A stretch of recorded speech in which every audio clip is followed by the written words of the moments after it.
Подобро утро иднина за 41 семејства од Струмица со социјален ризик. Агенцијата за стамбен и деловен простор денеска со најава за изградба на стамбен објект кој ќе располага со 41 стан.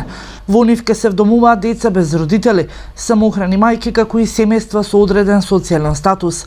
По неколкуте средби со граѓаните, но и увидот од релевантните институции е донесена одлуката за изградба на нов објект. Овој социјален објект или оваа стамбена зграда ќе брои 41 стан, во кој што големината на становите ќе изнесува од 35 до 45 метри квадратни и ќе бидат доделени на најранливите категории, поточно на луѓето кои што имаат најголема потреба во дадениот момент за кров над главата, поточно за вдомување, како би можеле нормално да функционираат и да створат и семејства или семејствата кои што ги имаат да можат нормално да се развиваат, поточно да децата растат во нормални услови.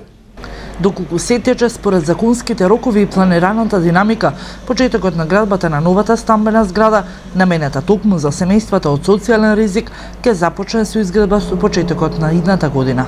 Би сакал да напомнам дека од проблемите кои што се денеска ги увидовме со граѓаните во Струмица, има потреба за изградба на социјални станови и затоа се решивме да го убрзаме овој проект, поточно што е можно поскоро, ден поскоро да отпочнеме со градба на овие станови.